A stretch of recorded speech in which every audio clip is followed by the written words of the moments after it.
Тэзнаа Монгол улсын ерөнхийлөгч үндэсний эвлэгөөдлийн зөвлөлийн тэргүүн Халт Магийн Баттулга таныг урьж байна.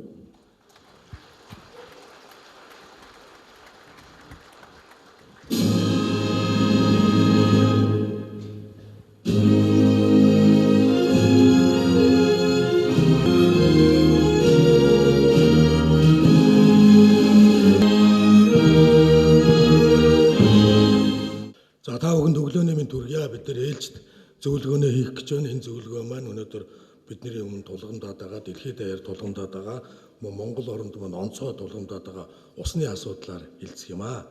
За ингээд амьдралын их сурвалж болсон усны асуудлаар зөвлөхөөр цаг гарган ирсэн усны салбарт сэтгэл оюунаа зориулж яваа бүх хүмүүст талархал илэрхийлье. Өнөөдөр дэлхийн нийтэд маань тулгарч байгаа үндсэн хоёр бэрхшээл нь усны нөөцийн хомсдол мөн цөлжилт юм. Дэлхийн нийтээр 2790 шог усыг жилд хэрэглэж байна. Үүний 4/3-ыг ундны хэрэгцээнд болон аж ахуй, газар тариалан үйлдвэрлэлд ашигладаг юм байна. Усны хэрэглээнийхээ 80%-ыг гадаргын усаар, 20%-ыг гүний усаар шийддэг ажээ. Хөрш гөрнүүдийн геополитикийн бодлогын цөмд цэнгэг усны нөөц маш чухал байрыг эзэлдгийг төвдийн өндөрлөг байгаль нуурд хэрхэн анхаарч байгаагаас бас харж болно. Төвдийн өндөрлөг бол Хятадын 3 их мөрний их Төв Азийн ус хагалбарын шугам бол Оросын байгаль нуур нь дэлхийн цэнгэг усны хамгийн том нөөцөд тооцогддог юм байна.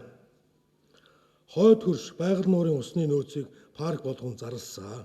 Өмнөд хөршийн хувьд хойд Хятад дахь усны хомсдыг шийдвэрлэхийг чухалчлан үзэхээ мөн илэрхийлсэн байт юм байна. Монголчууд бид усны 3 том ай савын хагалбар шугам дээр оршдог. Нийт гадаргын усныхаа 68%-ыг хил давуулан алддаг хур бороо ган цөлжилтөд өртөмтгий онцгой ийм эмзэг бүс нутаг юм аа. Дахин хэлий, нийт гадаргын усныхаа 68%-ыг хил давуулан алддаг буюу одоо урсаад гараад явцдаг. Эрдэмтэд Монгол орны байгалийн түүхийг судлаад 500 жил давтагддаг хур тундасны татралд цөлжилтийн мөчлөг ойртож байгааг мөн анхааруулсаар байна. 1575-аас 1593 онуудад 18 жил хур татарч ус гол ширгэн бэлчээр хатаж их цөлжилт явагдсанаас шалтгаалж 450 мянган монголчууд баруун тийш нүүдүүлэн одсон одоогийн халимг юм аа. 1807-оос 1866 онуудад 43 жилийн турш хур татарснаар нийслэл хүрээ 29 удаа нүүсэн байдаг юм байна. 1807-оос 1866 онуудад 59 жил гандаж их ядуурл болсон бас мэдээ байдаг юм байна. За 1996-аас 2007 оны 11 жилийн хур татралтаар Хангаан нуруунаас их авсан онг, таац, түйн гол татарч, улаан, таац, бөөн цагаан, адгийн цагаан зэрэг олон зуун нуур цөөрөм баян бүрд ширгсэн жишээ бол бүгдийн санаанд байгаа байх гэж бодож байна. За мөн судлаачид 2021 оноос 20 жил үргэлжлэх хур борооны татралтын мөчлөг эхлэхийг үүнд дэлхийн дулаарлын нөлөөлөл ноцтой мэдрэгдэхийг мөн урьдчилан мэдээлээд байна. Иймд Монголын онцлог тохирсон усны бодлогыг шинээр дэвшүүлэн гаргахгүй бол улс орны хөгжил, амьдралын чанарт эрсдэл авчрахаар нөхцөл бий болоод байна. Монголчууд усныхаа хэрэглээний 80-аас дээш хувийг нийт нөөцийнхөө 2% хүрэхгүй жаахан гүний усаар хангадаг ийм гаж хэрэгтлээтэй улс орн болсон байна. Өнөөдөр дэлхий дээр биднээс өөр хур дундсны болон гадаргын усаа нөөцлж ашигладаггүй орн алга байна. Биднээс өөр. Хөрш орнууд хэдэн зуун мянган усан сан барьж цэвэр усаа нөөцлөн ашигладаг юм байна. Манайхаас 4 дахин бага нутагтай ус чиг ихтэй Япон улс гихтэл 4 дахин бага нутагтай ус чиг ихтэй мөртлөө Япон улс 17 мянган усан сан мөн хиймэл нууруудтай байна. Эдгээр тайрын нуураас өөр усан сан байхгүй байна. Гэтэл гадаргын усны нөөц 14 хоногт. Харин гүний усны нөөц нь 10,000 хүртэл жилд нөхөн сэргээгддэг юм байна. Монголын уул уурхайн гол нөөцүүд гадаргын усны нөөцгүй говь хээрийн бүсэд оршдог. Монголын уул уурхайн гол нөөцүүд гадаргын усны ямар ч нөөцгүй говь хээрийн бүсэд оршдгийг бид нар бас мэднэ. Энэ бүсэд усны хэрэглээ тулгамдсан асуудал болцоод байна.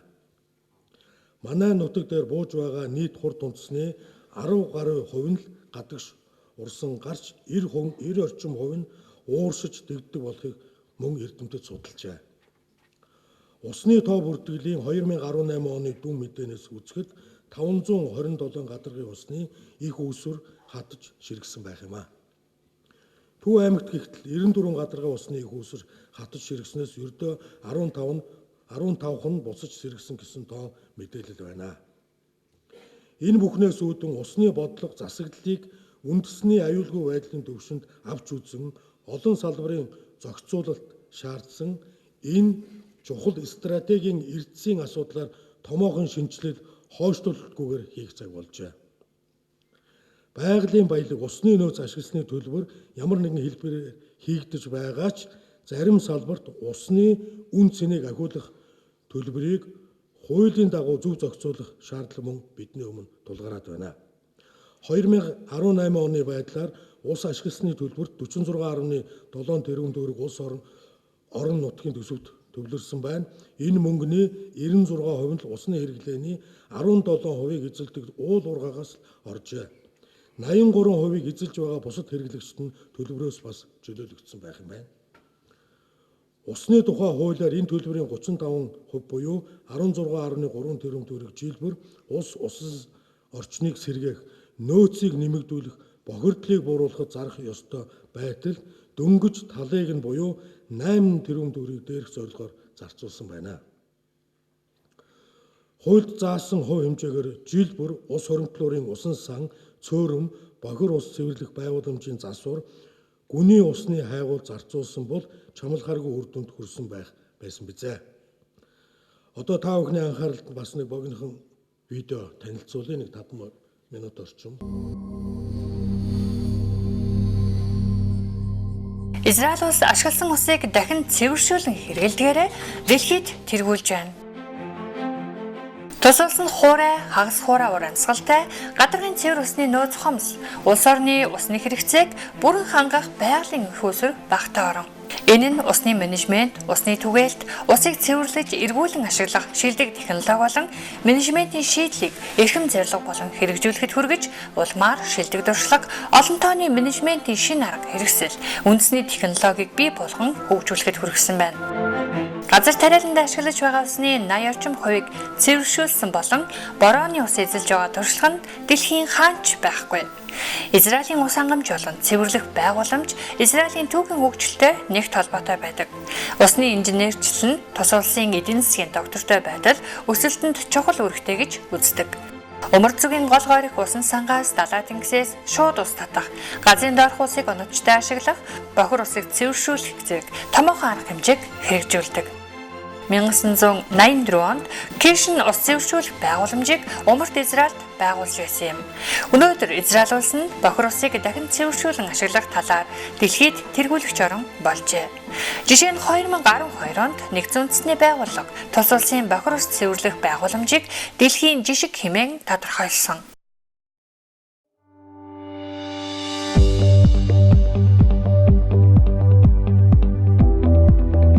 Израиль улсын хэмжээнд жилдээ 400 тэрбум литр бохир ус гардаг бөгөөд түүний 87%-ийг цэвэршүүлэн эргүүлэн ашиглаж байна. Тэдний ус цэвэршүүлэх үндсэн арга нь элс ашиглах, өөрөөр хэлбэл элсэнд усыг 400 хоногийн турш нэвчүүлэн цэвэрлэгээ хийдэг байна. Анх 1964 оноос ус цэвэрлэх байгууламжаас гарсан 130 сая кубометр хаягдл усыг хөдөө аж ахуй газар тариалангийн услаханд ашиглаж эхэлжээ. 2010 он гэхэд 400 сая кубометр цэвэршүүлсэн бохир усыг хөдөө аж ахуйн салбарт тогтмол хэрэглэдэг болсон байлаа. Өөрөөр хэлбэл газар тариалан болон хэрэглээнд шаардлагатай усны 80%-ийг дахин цэвэршүүлсэн уснаас бүрдүүлдэг болсон байв. Ийхүү Израиль улс нь усны менежментийн нээлтүүд, усны нөөцлөл, түгээлт боловсруулалт, хөдөө аж ахуйн усны үр ашигтай хэрэглээгээр болон хаягдл усыг эргүүлэн ашиглах, далайн усны давсыг шүүж цэвэршүүлэх талаар дэлхийд үргэлж тэргүүлсээр байна. Лив улс. Энэ бол Африк тивийн хойд хэсэгт 1,757,000 квадрат километр газар нутаг эзлэн оршдог цөлийн орон. Африкийн цөлчсөн газар Ливийн эрэг орчмыг усаар хангах, ус хангамжийн сүлжээг байгуулах хүн төрөлхтний түүхэнд хамгийн том усжуулалтын төсөл эхэллээ. Энэ бол 1984 он.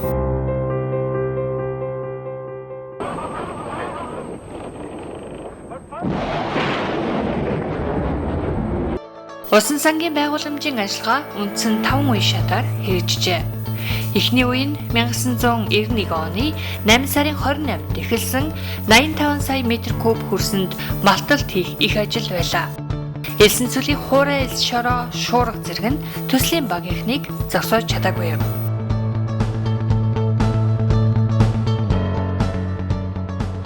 Хоёр дахь үе шатаас Триполийн ус эхэлж 1996 оноос эхлэн өдөрт 1 сая метр куб усыг Триполиумд хүргэхээр зарж байлаа. Тэд зарсандаа хүрсэн.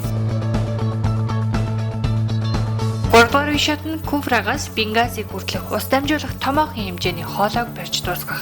Асар том хоолойнуудыг найдвартай холбон байршуулж ус гадагш олдохгүйгээр бэхлэн болсон байдаг.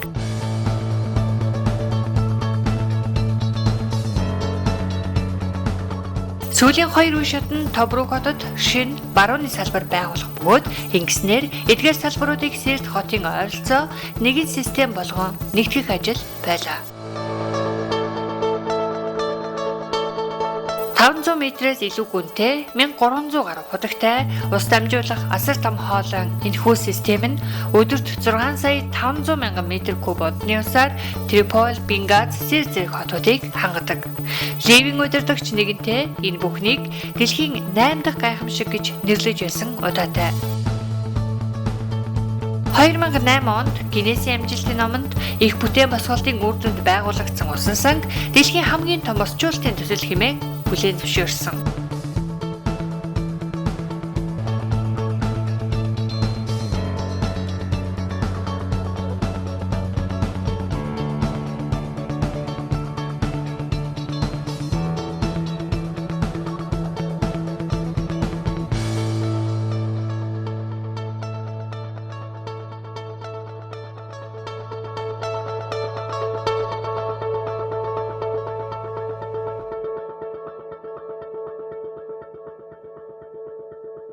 Ус амьдралын их болов учраас Ливийн иргэд өнөөдөр хэрэглээний усны хангалттай нөөцтэй төдийгүй газар тариалан, мал аж ахуй, орчны эрүүл мэндгээд амьдралын бүхий л үе шатанд усны ачаал үгүй болсон.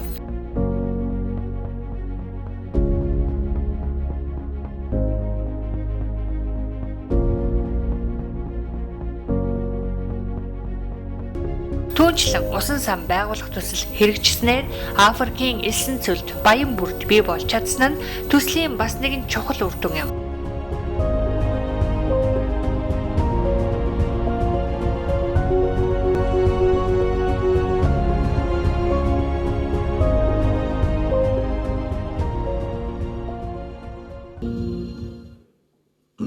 За баярлалаа. Ингээд хоёр хон улсын жишээг авч үзүүлээ. Эхнийх нь Израиль буюу одоо тухайн бүс нутагта байнга дайн байлдааны байдалтай байдаг.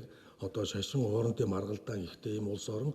Ийм учраас аюулгүй байдал талаасаа хүнснийхээ асуудлыг 100% өөрсдөө гаднаас импортлохгүйгээр шийдсэн улс орн байгаамаа. Мөн дахин хэлэхэд энэ элсэн цөлд байдаг туслын систем гэдэг технологиг гаргасан. Ингээд сая усаа яаж цэвэршүүлж өөрсдөө ундныхаа хэрэглээний усныг хангадаг тухай товчхон үзүүлж байгаа. За нөгөөх нь саяны Лив улс элсэн цөлд одоо улс орн байдаг. Гаднаас валютаар ундныхаа усыг худалдаж авдаг байж байгаа. Саян дээр усаа олсон усаа ингэж хоолоогоор дамжуулж бүх хотуудаа хангаснаар ундныхаа усыг валютаар авдгаа дотоодын хэрэглээгээ хангаад эргээд тэр бүс нутагта ундны усыг валютаар зардаг ийм экспортлдог улс орн болсон тухай юм товчхон үзүүлж байгаамаа. Тэгээд манай усны мэрэгчлэлтэнгүүд маань энэгээр харагдаж байна. Энэ усны асуудал дээр энэ бидний бас төлөвлөж байгаа хийх гэжсэн асуудлуудыг бас ярьж танилцуулах болов уу гэж бодож байгаамаа. Тэгээ цаг бага учраас 2 хүн улсын жишээг харуулсан юм шүү. За цаашдаа ус сэргээхэд зарцуулах хөрөнгийг нэмэгдүүлж төрийн тусгай санд төвлөрүүлэн сангийн яамны хяналтаар усны төсөл хөтөлбөрт зарцуулахаар хуульд өөрчлөлт оруулах шаардлагатай байгаамаа. Дараах асуудлуудад Монголын төр үндэсний аюулгүй байдлын зөвлөлд анхаарлаа чиглүүлэх шаардлагатай байна гэж бас үзэж байна. 1. Усны салбарын засаглалыг сайжруулах, хариуцсан төрийн захиргааны байгууллагыг байгуулах. Ядаж агентлагийн хэмжээнд аваачаа, нэг дор зангидъя гэдэг ийм саналыг тавьж байгаа юм. 2. Салбар дундын зохицуулалтын бодлого явуулах зөвлөлийг үндэсний аюулгүй байдлын зөвлөлд шилжүүлэх. Яагаад гэвэл усны асуудал маань өнөөдөр сая дурдгдсан статистик тоонууд өнөөдөр Монгол орны онцлог бол бэлчээрийн малтай байдаг, малаа дагаж амьдрал үүсдэг ийм газар нутгаа бид нар малчт маань эзэнтэй болгодог учраас цөлжилт бол өнөөдөр Монгол орны ирээдүйд том аюултай учраас үндэсний аюулгын зөвлөлд шилжүүлъя гэсэн санал. 3. Үндэсний аюулгүй байдлын үзэл баримталд ус үндэсний хөтлөр болон төрөөс гаргасан бодлогын баримт бичгүүдэд суулгасан ойрын ирээдүйд хүн амын 90-с доошгүй хувийг чанарын шаардлага хангасан усаар хангаж хүнс хөдөө аж ахуйд услахаатай газар тариалан бэлчээр усжуулалтын нэмэгдүүлэн эрчимдсэн хөдөө аж ахуй хөгжүүлэх бодлогыг барина гэж. За энэ дээр бол үзэл баримтал ус үндэсний хөтлөр болон төрөөс гаргасан бодлогын баримт бичгүүдэд суулгасан ойрын ирээдүйд гээд гаргасан баримт бичгүүдэд нэг эргүүлж хараад бүгдийн цуглуулад дахиж нэг багц болгоод эргээд энэ цөлжилт рүүгээ энэ эргээд гараад урсаад байгаа усаа яаж цөөрөн болгоод энэ цөөрмөө яаж энэ цөлжилт рүүгээ саяхан их шиг хоолоогоор татаж газар тариалан мал хүн амынхаа усыг одоо бий болох вэ гэдэг санаа юм. За 4. Дээрх баримтад туссан урсас тохируулгын усан сангуудыг барьж байгуулах. Говь хээрийн бүсэд алсын зайд ус дамжуулах төслийг нэн яаралтай шийдвэрлэх. Ус хоримтлуурын жижиг хиймэл нуурыг цөөрмүүдийг аялал зугаалга, услалт, ус хангамжийн зорилгоор бариулах ажлыг иргэн аж ахуй нэгжүүдэд санал болгож төрөөс бодлогоор дэмжиж гадаргын усны ашиглалтын 67% хүргэнэ гэсэн ус үндэсний хөтөлбөрийн зорилтыг хангахад эрчимтэй чиглүүлъя гэсэн. За 5. Говь хээрийн бүсэд газрын доорх усны нөөцийг нэмэгдүүлэх, хайгуулын ажлыг төсвийн хөрөнгөөр шийдэж цэнгэг усны ордуудыг зөвхөн хүн ам, хөдөө аж ахуйн усан хангамжинд зориулах асуудлыг хууль журмаар зэгцтэйгээр шийдъя. 6. Цөлжилт ба усны нөөцийн хомсдол бол нэг үгийн 2 утга гэж үзэн усны нөөцийг нэгдмэлээр ашиглаж хамгаалах, цөлжилтийг сааруулах менежментийг цаг алдалгүй эхлүүлэхэд төр засгийн анхаарлыг яаралтай хандуулах шаардлага нэгэнт тулжээ гэж үзэж байна. Яагаад гэвэл өнөөдөр нам харгалзахгүйгээр усны асуудлыг ярих хэрэгтэй. Улс төр харгалзахгүйгээр нэн тэргуунд усны асуудлыг ярих хэрэгтэй. Усны салбар хариуцсан агентлагийн даргыг нам бус одоо юу гэдэг сонгуулийн дараа аваад солиод хайждгүү яг энэ усныхаа мэргэжлэр чиглэсэн ийм агентлагийг бол одоо ямар ч сонгуультай холбоогүйгээр ингээд яг энэ ажлуудыг хийлгэмээр байгаамаа гэдгийг бас хэлж байгаа юм. Эдгээр асуудлуудыг шийдэж санал зөвлөмжийг гаргуулахаар өнөөдрийн хилцүүлгийг зохион байгуулж байгаа тул та бүхэн идэвхтэй оролцож зөвлөгөө саналаа хэлж шийдэл гаргахад дэм болохыг мөн хүсэж байна. Ингээд анхаарал тавьсанд баярлалаа. Зөвлөгөөний үеэр бид нар бас хоорондоо нэлээд ярилцлагууд хийгдэх хаалтын үеэр бас та бүхний саналыг базаж бас хэлчин засгийн газарт үүргэх асуудал дээр нэмэр болно гэж бодож байна. За баярлалаа. Монгол Улсын ерөнхийлөгч Батболго танд баярлалаа.